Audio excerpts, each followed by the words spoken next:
Hello and welcome to the latest edition of the podcast And Why Is That, where we delve into interesting topics of the day. This week we're going to be looking at the new Victorian legislation that has created the Indigenous Treaty, which is controversial in many respects, we believe. But we're going to entertain some ideas and some questions on that today. Yeah, so we're trying to understand this new treaty and what it means. For reference, the date of recording here is, I had to look at my watch, it is the 4th of December, 2025, and the treaty was passed about a month ago. 13th of November. About a month ago. Our subject matter expert, and certainly somebody who is better versed in these topics than we, is Mr. Ken Crompton. Now, Ken, apart from being a Queenslander who's lived in Victoria and worked in Victoria most of his life, from what I understand, is another lawyer, and he graduated from the University of Melbourne. Amongst his many and various high-powered positions, he has been the CEO of the Victorian Chamber of Manufacturers, and he was appointed for a 3-year term as the Agent General of Victoria in London, which must have been an interesting. You can tell us a bit about that later. Okay. And has also been a local councillor in his local Shire of Eltham here in Victoria, and he is the instigator and the CEO of the General Sir John Monash Foundation, which has been formed to provide the John Monash scholarships, similar to the Rhodes and Fulbright scholarships overseas in the UK and the US. To find and support the future leaders of our society and let them study for higher degrees in some of the best universities around the world. And Ken, thank you for joining us. My pleasure. Thank you very much. So let's kick it off by just understanding a little bit about. Well, let's just go back a step. The legislation to enact a treaty with the Indigenous population of Victoria passed in a process which is a little opaque. So not a lot of people paid a great deal of attention to what this treaty was about. There was some discussion about why are we having a treaty when we had a voice referendum that even in Victoria went down. And other than that, the opposition, I have to say, didn't make a tremendous amount of noise. Although they have said that they would repeal it. They have said that they would repeal it, but nobody's tried to really explain to people what it's about. So I hope that we can get a little bit of a clearer view of it. Ken, in your understanding, what does this treaty seek to achieve, and is it consistent with the overall position within the entire Commonwealth?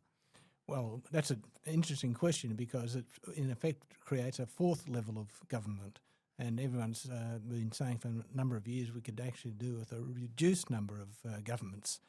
But it goes back to the United Nations Treaty, declaration rather, on the rights of Indigenous peoples, and that was the background to the voice referendum, where the intention was to recognise the Indigenous peoples in the Australian Constitution and also to create a body within the Constitution whereby they could advise government on its actions. Much the same has been introduced in this legislation in Victoria, going even to the point where the head of their body will be a co-governor, in a sense, with the governor attending all ceremonial functions. They will have in effect a cabinet and executive to work with the Victorian government on any matter that may affect Aboriginal people. Well, just about every matter will, of course. And also they'll have their own form of parliament in a People's Assembly. So this does sound very much like The Voice. It's very much like The Voice. In fact, the legislation is so extensive that, like, the Australian Constitution is 56 pages. The Victorian Statewide Treaty Act is over 300 pages. Goodness. And in it, there are amendments to a whole range of other legislations, such as the Subordinate Legislation Act, the Public Service Act, the Freedom of Information Act, because secrecy is protected in this act, the heritage issues, and I think possibly some other matters. So it's a very extensive piece of legislation, and the Bills Committee of Parliament had 1 week to study it. It's 300 pages 1 week. That's exactly right. This should have been put before the public, or should not have been put before the public, because it shouldn't have even been raised, because in our democracy, we have a representative government, and the role of government MPs is to represent the community. And the community spoke in the voice referendum and said, we don't want this.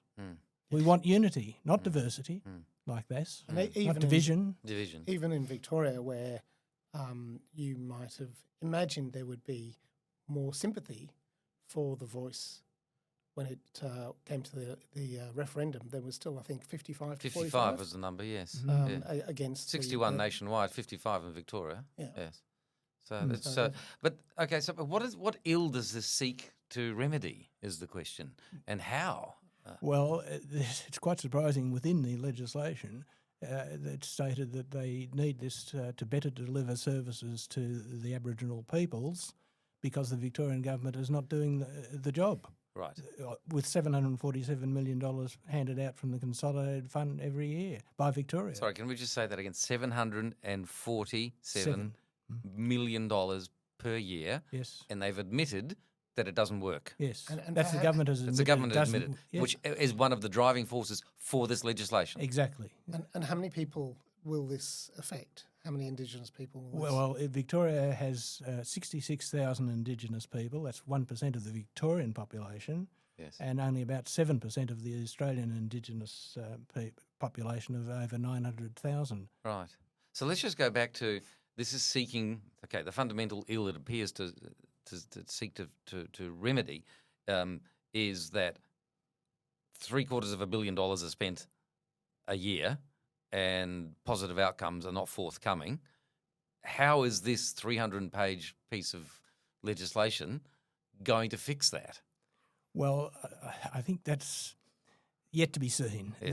The other major issue with this legislation, it lays the foundation stone for self-determination by the Indigenous people and these organs. And that means, in effect, their own form of government.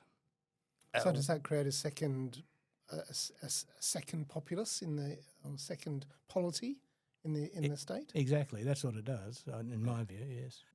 If I understand this correctly, there is now an additional level of review that is required because, as you pointed out at the beginning, just about everything that happens in a reasonably integrated society is going to have some impact on those who claim to be Indigenous. Yes. So this gives this new body, which is unelected by the populace.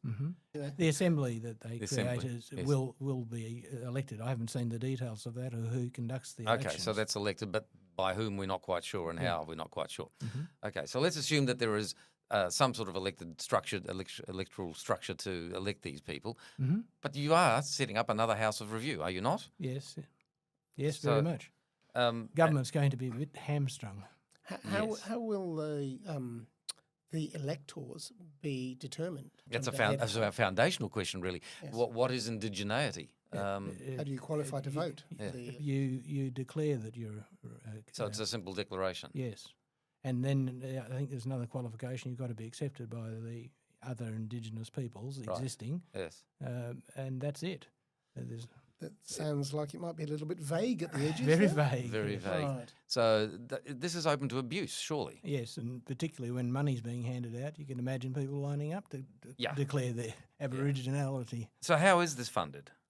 Well, it's being funded from the Consolidated Fund of the Victorian Government. Right. Which is empty, is it not? Well, they have to add more debt. Yes. Right. And this is on top of the 747 million people. Well, that's not clear. I don't know whether one assumes they're not going to stop the programs they're funding with the 740 million. Well, presumably not. No. No, because one would expect a hue and cry from the activist group if you did that. Yeah. But they haven't been very successful, though, have they? Well, no. See, this is interesting because I'm assuming that there are some sort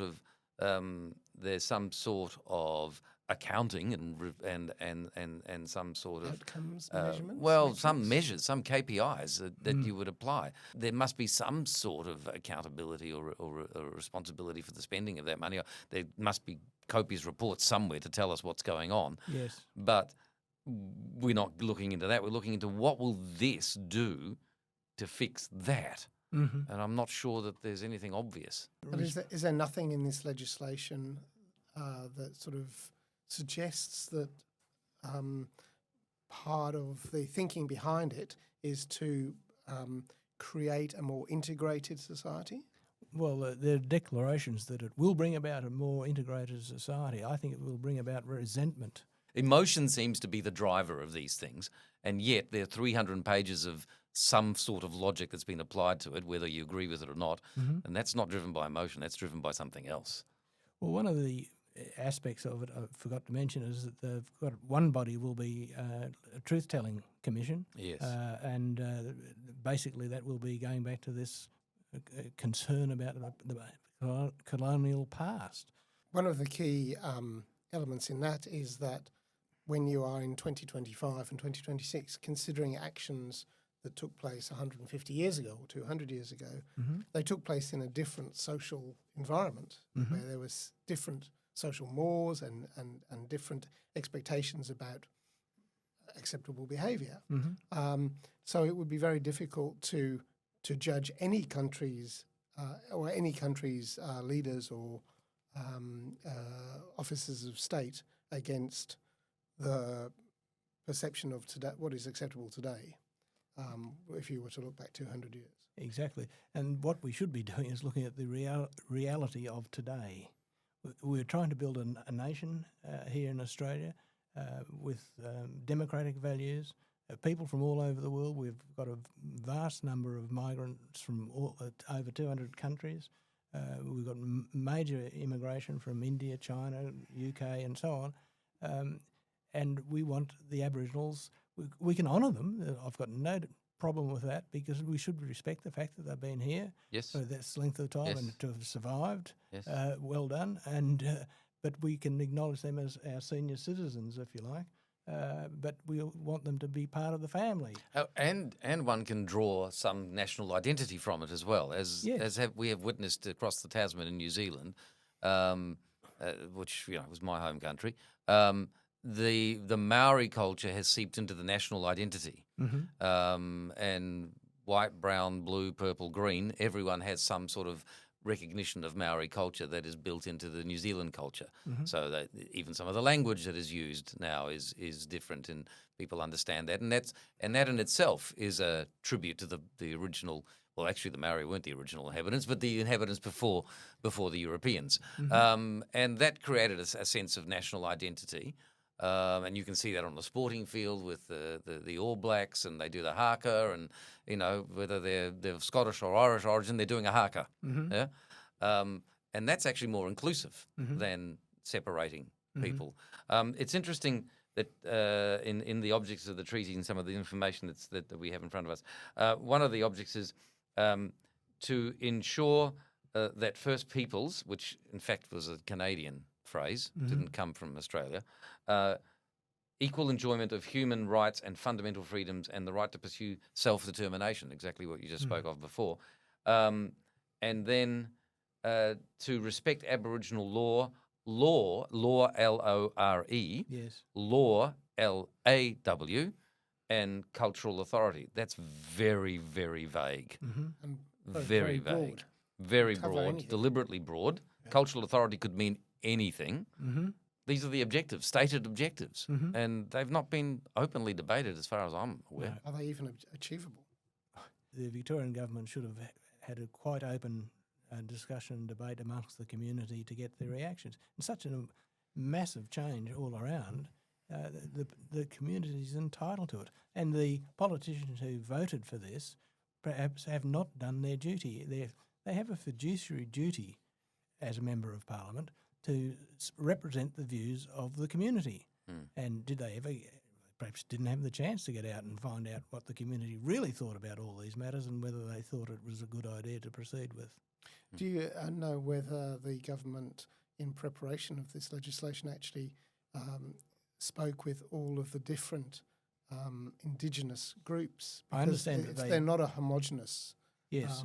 Well, in fact, at one stage, I think there were a bit of a bun fight going on between different groups as to what they wanted from the government in this legislation. I remember seeing some reports about that some months ago.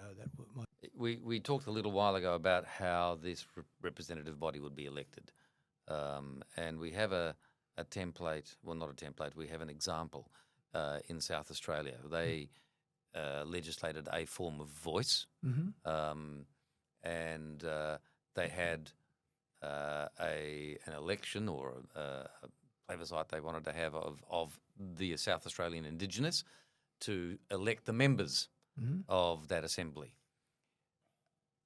According to the most accurate estimates, less than 11% of those eligible to vote in that election voted.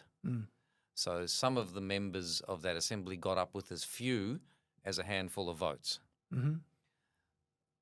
That's illustrative for two reasons. One, is there really a demand from this within the Indigenous community, or is it something generated by the activists? And two, how can you possibly call such a thing representative? Yes, I think it's generated by activists, and that came out during the Voice campaign. I remember Senator Price voicing her concern that the community, Aboriginal communities in remote areas, didn't want it at all. They were quite happy with the way things were going, and it was the activists in the cities, mainly in the capital cities, who were driving it. So we're at risk of creating, again, and we've seen this in the environment debate, that you're at risk of creating an industrial complex of activism. Yes. Yeah? That becomes a self-sourcing PUD, basically. It constantly, it's a circular arc. It generates the concern and the outrage, and it then funds itself to keep generating the concern and the outrage in order to keep funding itself. Exactly right. But very little trickles down to the people actually doing the work or needing the help. The deliverables. Sorry? The deliverables. The deliverables. That's yes. exactly what Senator Price was saying Yes. about in the Voice. At the front line, it wasn't happening. I mean, there is I mean, the old joke about if you want something done on time, on budget, and successfully, goodness sakes, don't give it to government. Yeah, Yes. because it'll find a way to make it late, expensive, and not actually work. Yes. And exactly. we have a recent example. Oh, let's think, $94 million for a Bureau of Meteorology website that does not work, Yes. and took 7 years to get to the point it does not work. Right. So, Incredible. I mean, this is the concern. I mean, I think we've all said that we have no difficulty with respecting and acknowledging Aboriginal culture, Indigenous culture, whatever you want to call it, to even integrate some of that into our national identity. Yes. And why not? Yes. Why not? It helps as a binding agent if you use it properly. But this is the need for 300 pages says something in itself. I think, and I think you made that point. It says something in itself. Why does it need to be so complex? Yes, and we're going back to Australia's constitution. They could quite easily amend the Citizenship Act Yes. to give that acknowledgement in that act. Yes. That's what they should have done before the Voice. Yes. That's what they could do now. Yes. It shouldn't be done by the Victorian government in changing the Victorian constitution, which they did, without any consultation to the public. But give them acknowledgement and properly so. It should be at a federal level so that it's across the whole of Australia. But you make an absolutely fundamental point. If you are changing the constitution of a state or a federation, it is absolutely a foundational principle of that form of governance In Yes. a democracy. and of the nature of democracy Yes, should require that you have to get the people's voice on that. absolutely. Any constitution change should be by the vote of everybody in the community. Yeah. Yeah. No, whether they Not choose, their representatives. No, everyone. No, everyone. Whether they choose to participate or not is entirely up to them. But Yes. nonetheless, Yes. everyone should be given that opportunity. Well, part of the problem we have, I think, is the party system within our democracy overtakes the obligation of elected members, supposedly representing the community, and they go along party lines as distinct from what they're bound by fiduciary duty to do. Maybe we should sue them all. It's almost like it's setting a precedent that could be extrapolated into a coup at some stage It by a could be. political element. Well, that may decide that it can rewrite the constitution without mentioning it to anybody. That's a harsh word, but reality is the change of a nation or a state's constitution without reference to the populace is in effect a fundamental change of the politics of that and the form of governance of that group of people. Yes. Now, you can call that a coup, or you can call that acquiring power by stealth. The other issue we have here is the sclerosis that we already experience, as you said at the very outset, with 3 levels of government. Mm-hmm. What we should be moving towards is a more centralised system of government of Australia, and probably less government.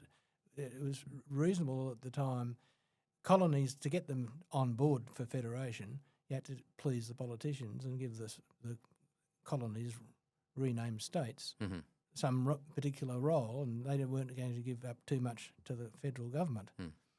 Which to a certain extent made some sense in that day and age when you had small markets and remote areas so far apart. But nowadays, after globalisation and transportation, communications, and the struggle that's gone on over the decades of trying to bring together common corporate law, for example, or marriage law, divorce law, all that sort of thing, it heralds, that I suggest, the need for more centralised role by the federal government instead of the state governments going off like this, claiming, oh, well, we've got sovereignty to make another level of government here which will affect the whole of Australia, basically. The counter-argument to that is, oh, well, aren't you just handing too much authority to the feds?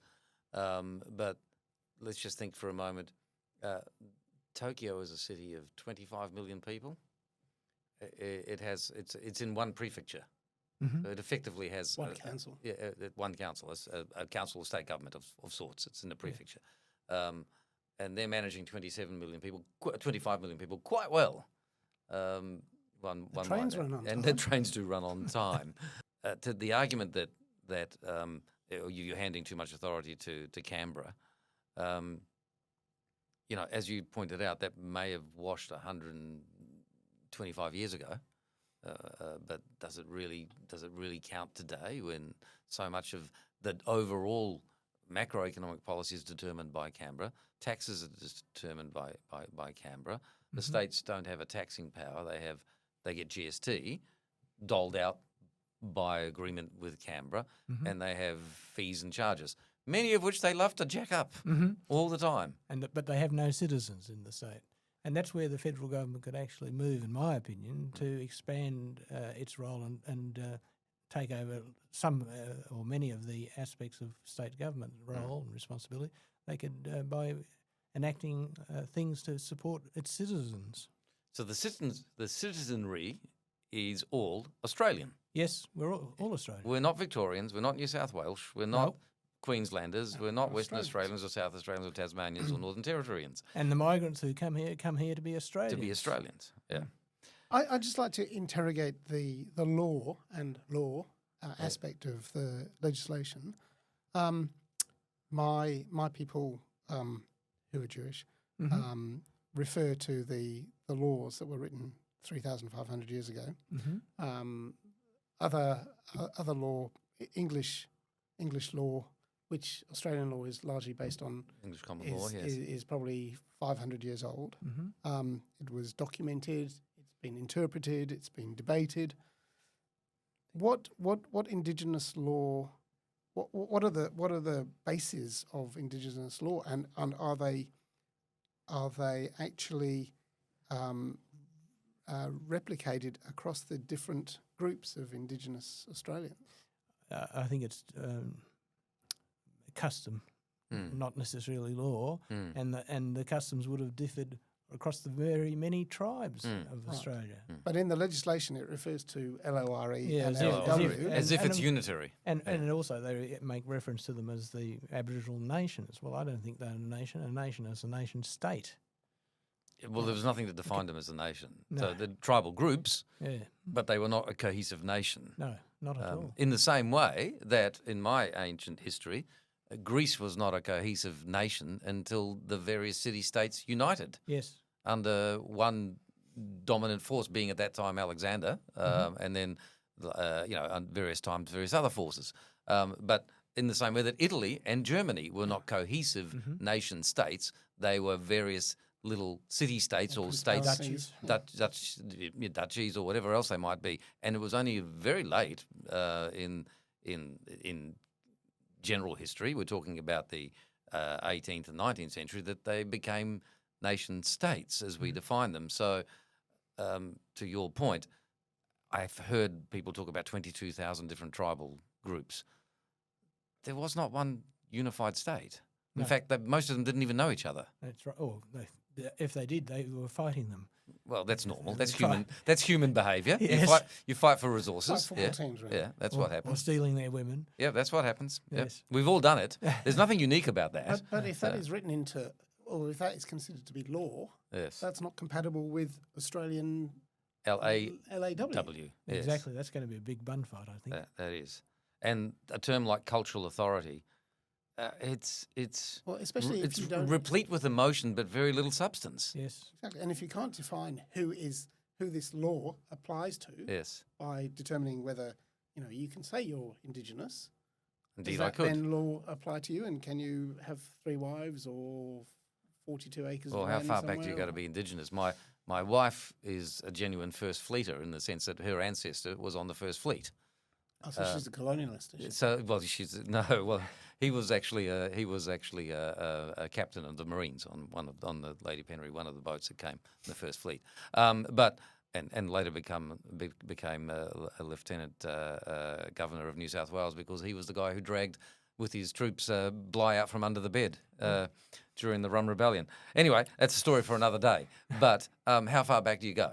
Yes. Do you go back 200 years, or where do you go? I think we can go back to federation and start Yes. from there because Yeah. we're trying to build a nation here, Yeah. and we've been a very successful nation in many respects. With great scientists, great engineers, medical, and so on. We should press on. So you're looking forward. You want to look forward rather Yes. than this document, which appears to be looking back. Backwards, yes. Yeah. Let's deal with the reality of the needs of today. So, as a cautionary tale, I have in my hand a Funny very you have that very there, famous yes. book. Yes. And on page 128, it says all animals are equal, but some animals are more equal than others. Yes. So, are we heading down that? Are we heading down that track? Yeah, and obviously, everybody who's read this book knows what happens in the end. And is it a danger? It's certainly a danger because the Australian people in the voice referendum said we don't want this division, we want unity. And that's the major role of governments, actually, is to create unity, support unity. We're having a significant debate in this country, and we're veering into it now. A significant debate in this country now about immigration, Right. and this has been brought on by the obvious social disunity created by differing views on the slight unpleasantness that was going on in Gaza. So that it kind of raised the head of the social disunity that's been bubbling away, quite obviously for the general populace to see. And obviously populist politicians and whatever will grasp this and say this is something we need to fix. So we're having this debate about that potential disunity, and yet this appears from what you're saying to be, and what we've read, to be proposing a structural disunity of its own. Yes, indeed. And a legislative disunity Yes. as well. Yes. Fundamentally, though, when you look at this legislation that the Victorian government has pushed through, should the federal government not have do they not have the ability to, in the same way that they stopped Dan Andrews creating his own foreign policy, do they not have the ability to neutralise? They have the this ability. legislation? They have the ability. The question is, do they have the will? Right. So they could actually say, no, I'm sorry, you can't. Yeah, this is a national issue. Yeah, you and can't do that. We'll deal with it nationally. Thank you Because- very much. And besides, your legislation is void for being unconstitutional See you later. and offending the anti-discrimination, racial discrimination laws, as well as Do we think that any future government, let's say of a different colour, would have the intestinal fortitude to do that? Well, they don't have intestines anymore, but what would stop other types of legislation that impinges on the federal purview happening in states, and then what happens to the federation? well, federation falls apart. Our current Lord Mayor, I recall, saying some long time ago that Victoria, with its sovereignty, perhaps should secede from the Commonwealth. So they can't, because we were one indivisible Commonwealth. But to even be thinking that is ridiculous. Well, we've heard such nonsense from time to time. But it comes up in Western Australia every so often when Of course, yeah. when they're GST. doing very well with resources, they want to secede. When they're not doing so well, they'd like to be part of the Commonwealth. Yes. And they were the last of the party, by the way, as we know. Anyway, but yeah, it's interesting. I do wonder whether a future government would have the wherewithal to address this, or are we enshrining this forever in the way that we run this state, and God forbid, does it become a template for other left-leaning governments and other states to do the same thing? We've seen in South Australia, as I mentioned before, the South Australian opposition has said that they will repeal the Indigenous body as being completely unrepresented for the reasons I mentioned before. We've had the opposition here make some sort of statement, although very little was said during the passing of this. The question becomes, do others follow this lead? That I think there was less said by the opposition on this matter because they had no impetus from their electorate to make a decision one way or the other because the issue wasn't canvassed broadly. I'd like to see the federal government set a goal for Australia to unite Australia, and a goal that is to enable the citizens of Australia to live happy, fulfilling, creative lives. And that goal is what all legislation should aim towards. All citizens, no matter where you were born, where you come from, what your colour, creed, religion is, none of that matters. That's supposed to be a democratic process, right? But so all voters are equal.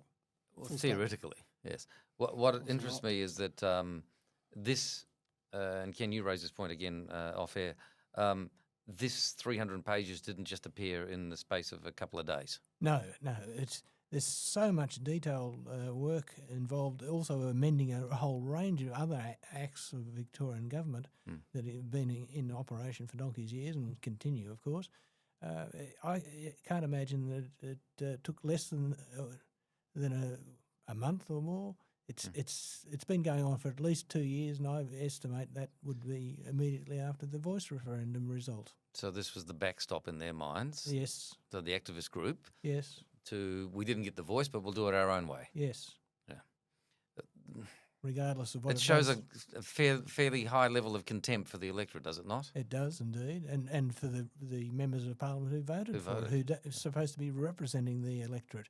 Look, most people in the country have common sense. Yes. It's just natural, but the governments tend to react and give voice to the minor groups. So one of the things we know in the marketing game is that if you want to guide people down a particular, or make them, well, there are two things you can do. You can create distraction to avoid people paying attention to something else you're doing, or you can make the thing you're doing so complicated that they can't get their heads around it and they just avoid it thinking about it at all. Both of those have happened in this case, in my view. Yes, indeed. We had the topic move on to, oh no, it's going to be adult time for adult crime. All of a sudden, we hadn't spoken, we said that was completely unacceptable. And then all of a sudden, at the same time as this is passing, that was the headline. So that's the distraction. And then the complexity makes it so difficult to understand and so labyrinthine in its implications and in its implementation and drafting that nobody gets their head around it. Yes. So also, I don't think there's any buy-in from the 6.5 million Victorians, because their chances of interacting on a personal level with Indigenous Australians, 65,000 of them, is quite low. So there's been very little interaction that says, we really want this. Oh, do you? Okay, well, we'll vote for it. But the impact will inevitably fall upon those same people when this this assembly starts to flex its muscles. And this is where an opposition should be able to try to quantify what the impact of this legislation is going to be on a regular household. At the very least. Ken, we talked about the $750 million I have to get my head around that. It is $747 million a year Yes. in Victoria. In Victoria. And 30 billion or going up to 40 billion nationwide. That's at least. 30 to 400 billion. That's $1,000 million. Yes, we're using the English billion. Yes, and the outcomes by every review that's been conducted are not terribly good. So, at some point, we surely should be saying the primary objective here, if we want to do good, and we want to correct the sins of the let's assume there was a huge sin of the past. Let's accept that. If we want to correct that, is to make this money work properly. Well, one of the big areas they need to work on is education system. Educate people, and Aboriginal people as well, of course, Australian citizens, educate them to equip themselves for life, to meet that goal of leading creative, fulfilling, happy lives.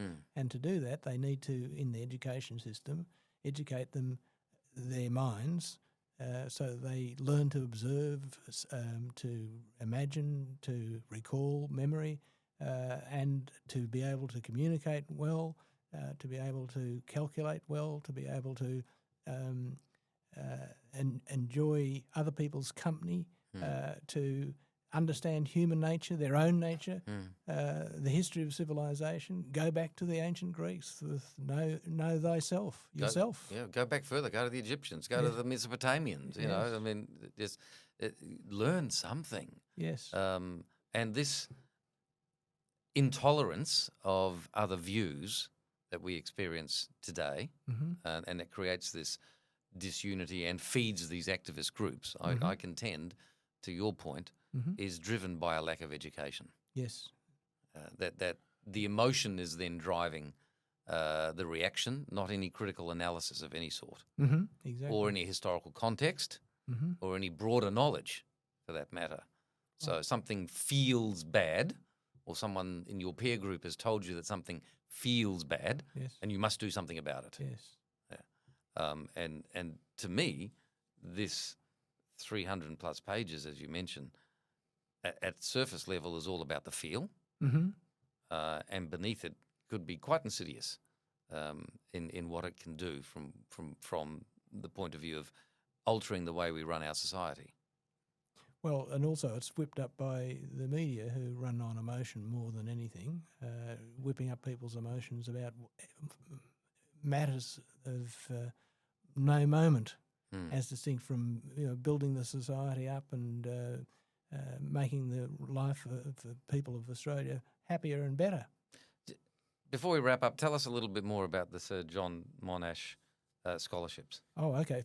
First of all, one correction, I'm now retired, of course, and no longer the CEO. Yeah. The John Monash scholarships honour the great John Monash, who was an incredible person, the way he equipped himself for life and had many roles that he undertook in his life, in giving it his all as an engineer.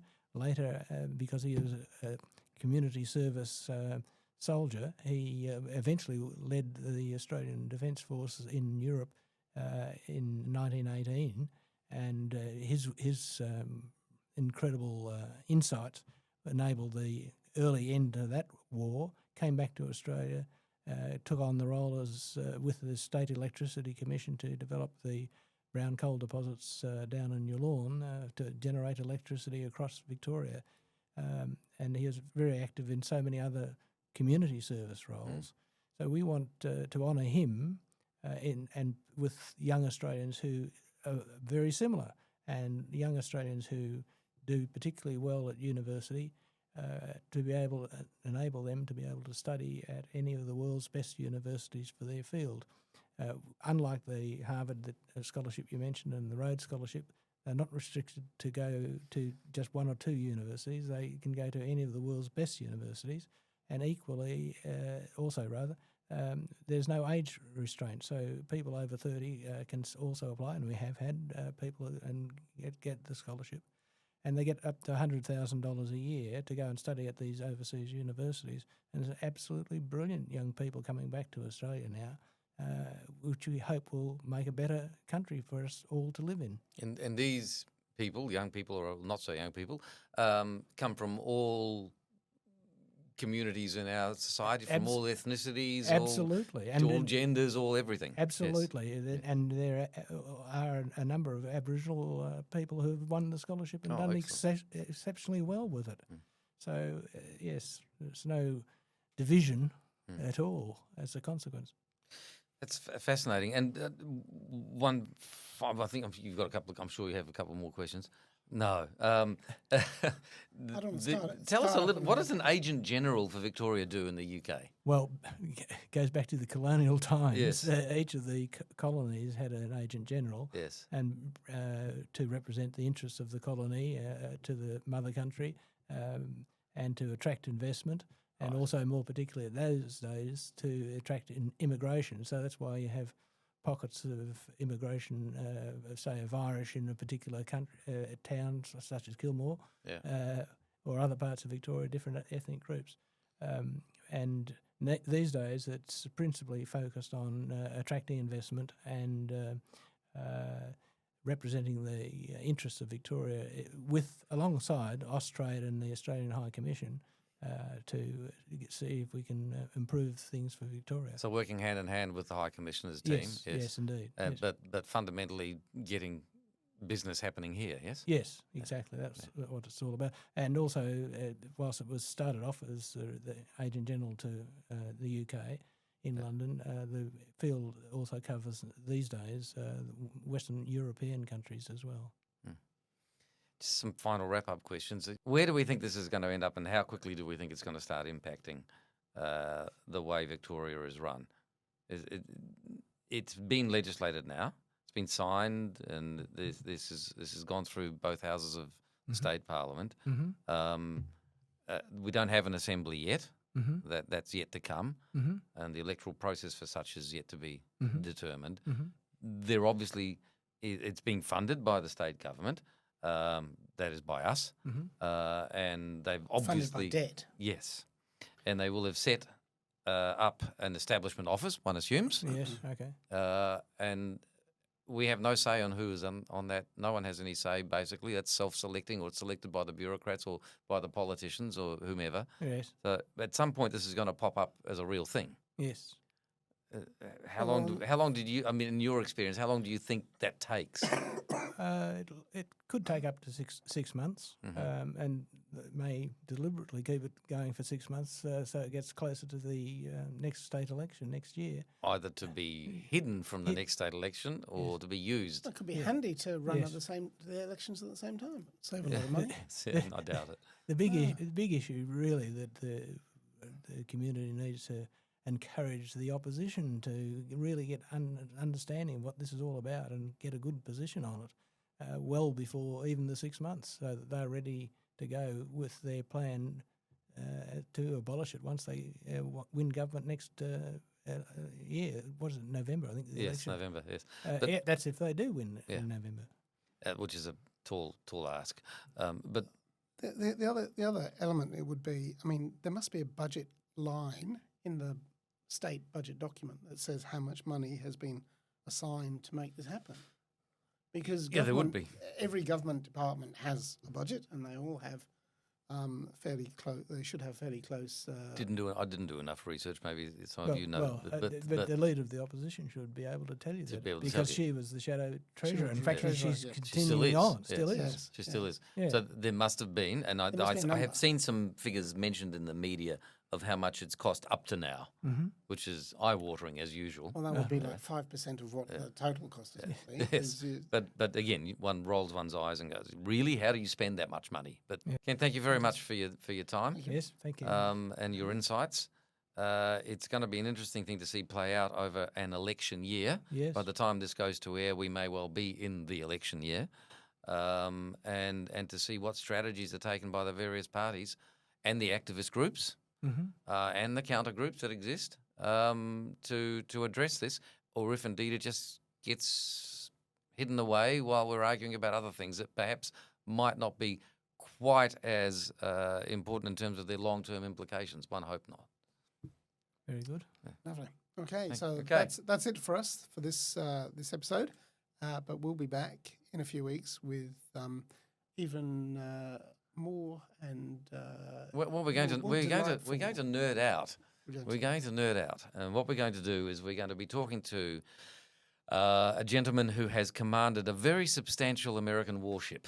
Good heavens. A Yes, city on water. a city on water, one might say. Yes, and a projection of power, as they like to call it.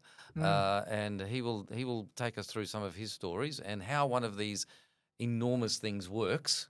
And how you reverse park it. Indeed, can you reverse park it? And how many sausages do you need to feed everybody on board? But that's going to be fascinating. He's also joining us. He'll be joining us remotely, but he's also a nuclear propulsion engineer, so that'll be an interesting part of the conversation. So look out for that coming up soon. Thank you again to Ken, Alexander. Thanks very much, and we hope everybody has had, because the time it's gone to air, we hope everybody has had a great, satisfying and safe festive season. Thank you.